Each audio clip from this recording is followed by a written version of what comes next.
is everywhere. This is News 9 Midday. We start with severe Weather Team 9 coverage. We've been following flooding and road conditions across the valley since sunrise. Thank you for joining us for News 9 Midday. I'm Jessica Haberly. And I'm Bill Phillips. Let's check in with News 9's Anthony Kahn, who is live in Powhatan Point, keeping us up to date on the flooding conditions there. Anthony?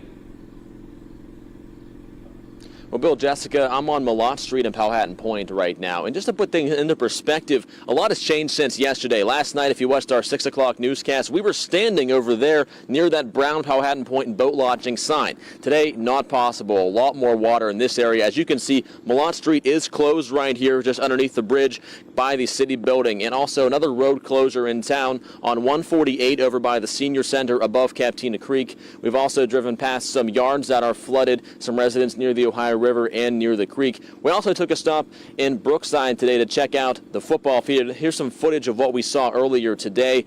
The football field is underwater right there. And so that area covered, and it's something that residents are used to. Unfortunately, the Brookside Fire Department has moved their equipment out to try to keep everything dry. Right now, that has not reached National Road. That water is still just below the road there right now.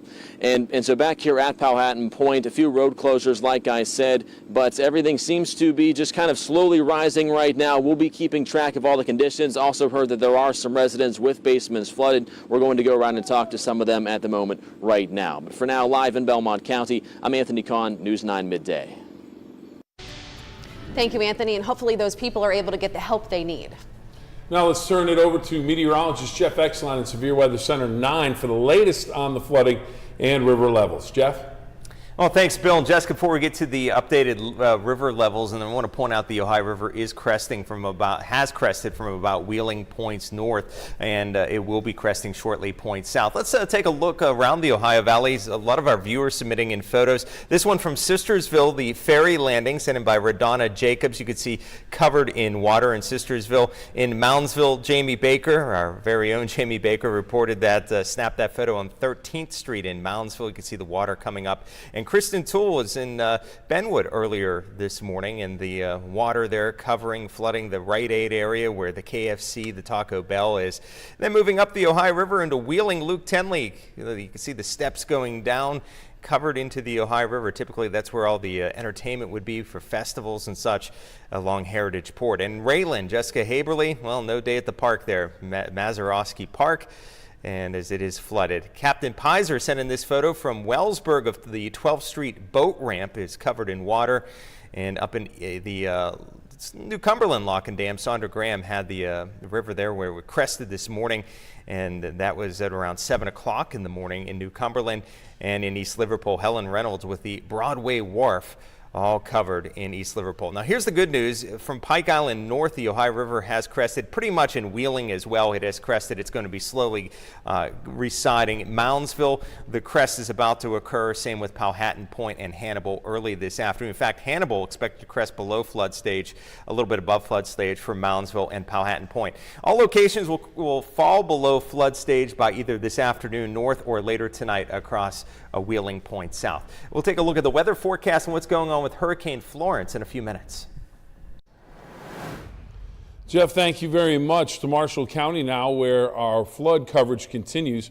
Many businesses along North Marshall Street in Benwood are impacted due to flooding. You can see the roadway completely covered there. Some businesses piled sandbags in front of their doors as a precaution. In Wheeling, Heritage Port is still completely underwater. The rainfall over the past 3 days has flooded the area so badly that you cannot even see the stage. As of early this morning, surrounding businesses were safe from the flooding. The on and off ramps for Ohio 7 southbound in Rayland are closed due to flooding. Orange barrels are set up to stop drivers from trying to make their way through the water. At last check, ODOT did not have an estimate when the area would reopen to traffic. Here's a look at Mazeroski Park in Rayland. The submerged gazebo gives you an idea just how deep this water is, and the slides, they're going to need hosed off pretty good before any kids can use them again. Emphasis on river at the Fairway Riverlinks Golf Course in Rayland. Just leave the clubs at home, folks. The water hazards are too much for even the most experienced golfer. State Senator Frank Hoagland happened to drive by while we were shooting this video. It seems like it hasn't stopped raining since February, March. No, we're getting our fair share of water, that's for sure. Hoagland also reinforced his commitment to building up the area's infrastructure as it's impacted by weather, age, and other factors. New this midday, West Virginia Governor Jim Justice is declaring a state of preparedness for the entire state ahead of Hurricane Florence making landfall. It allows the state to mobilize resources to assist with potential flooding or other storm-related damage. All eyes on the river in Wellsburg. Captain Darren Pizer with the Brooke County Sheriff's Office shared a few pictures with us as the water rose this morning.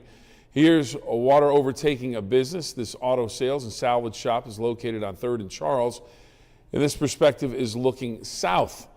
And the river rose to meet 12th Street boat ramp as well. So as you can see, a lot of water out there. We're hoping it starts to go back down. If you see any flooding or damage in your area, we want to see it from a safe place. Go to our app and upload your picture or video. Then you can see your content on air. It's just another reason why News 9 is everywhere. We have some road closures to pass along now. The falling roads in Wheeling are closed due to high water. On Wheeling Island, we have North Erie Street, New Jersey Street to Indian Street, Ontario Street, South Wabash Street, and South Erie Street. South Front Street, South Penn Street, South York Street, and the casino area, along with the marina area. And in Center Wheeling, Main Street will be closed from 24th to 27th Street, and 2nd Street will be closed from Chaplin to Main Street. Streets will reopen once the Ohio River falls below flood stage and everything's cleaned up by city operations. A day to remember, September 11th, 2001. Communities across the Ohio Valley are gathering for remembrance events.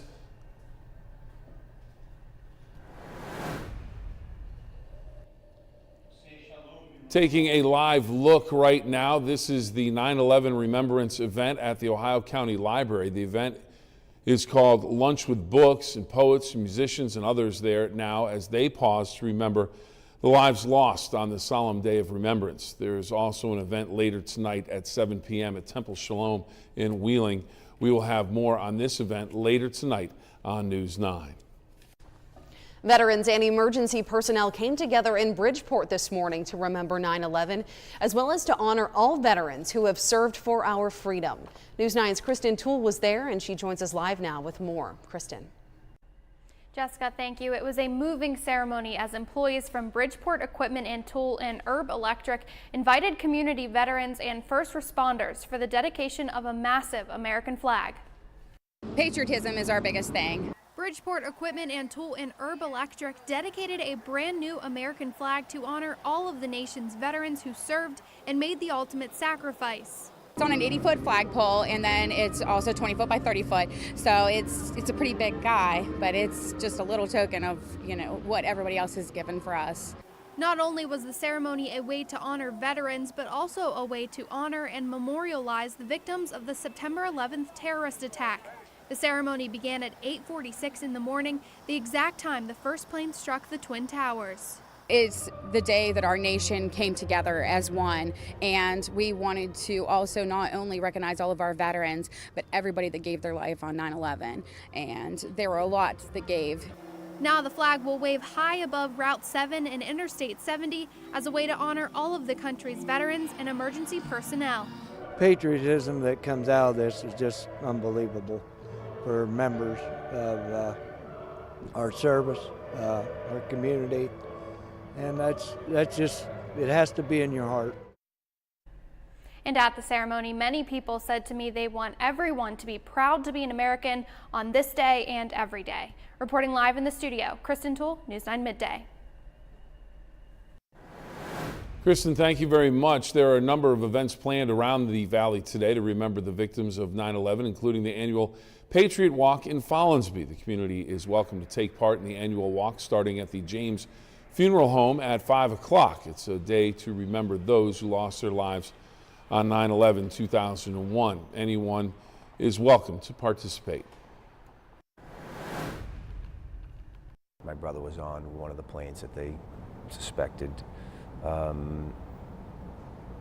So you know, I haven't thought of that day specifically in a lot of years, because that is a hard day. As the new head coach of the Wheeling Nailers, Mike Bavis is adding a big title onto his hockey resume, but a massive part of his hockey career is greatly missed. Tonight at 6, Coach Bavis sits down with our own Julianne Pelusi to talk about what the September 11th attacks took from him and how he's coping with an incredible loss. The Brooke County Commissioners have received a number of complaints about school students having to walk over a mile to catch the school bus because of roads that are not safe for school buses to travel on. That's unacceptable to the Brooke County Commissioners. Getting Brooke County students safely to and from school is a priority.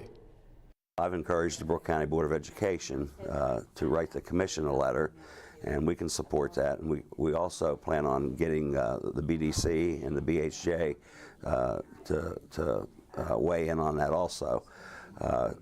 If there's something that can be done against or for the roads to fix this issue, it needs to be fixed. We can't have kids walking a mile, 2 miles to their bus stops. The county commissioners also spent time talking about the recent flooding and the good fortune with the forecast for this coming weekend.